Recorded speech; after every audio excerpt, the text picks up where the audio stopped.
day.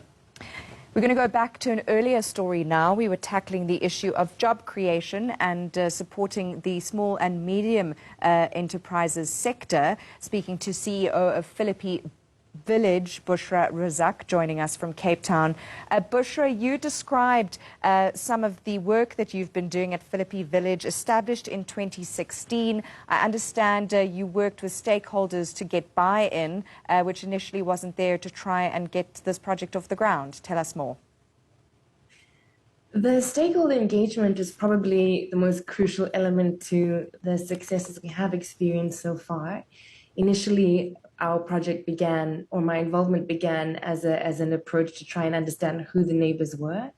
We very quickly realized we had no idea who was right next to us and who we were engaging with. We started this process through a mapping exercise, very basic, paper-based maps, surveys, where we mapped about 1,700 homes, asking everything from combined household income, education levels, to two softer questions where we said, if you could have anything in a space like Philippi Village, what would it be?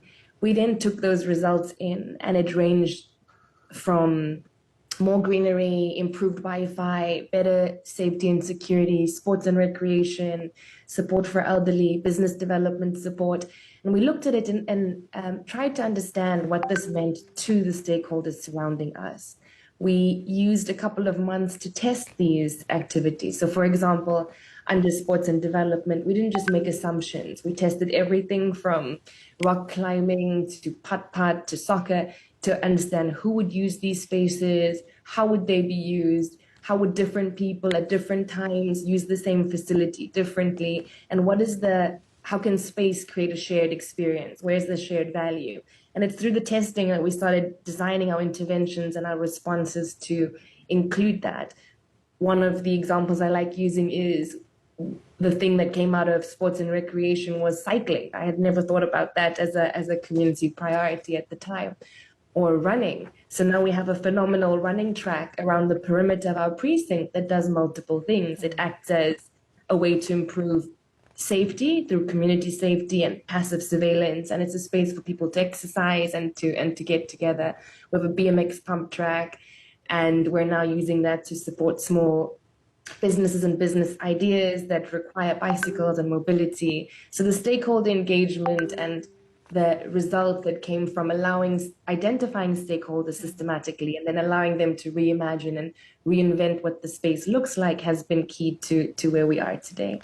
It almost sounds like a hybrid between a centre to support small and medium businesses and business owners, and then something more akin to a community centre with the cycling route, the running track, the library, other facilities. So what kind of businesses will benefit from the cycling track, or is it simply a kind of supplement to the work that you're doing to help build entrepreneurship in the area? I think it's a little bit of both. It's recognizing that how can we strengthen the opportunity for success when it comes to small businesses? And I believe it's a conducive environment that better supports emerging entrepreneurs, but is also a space that's inspiring, that's comfortable, that's attractive.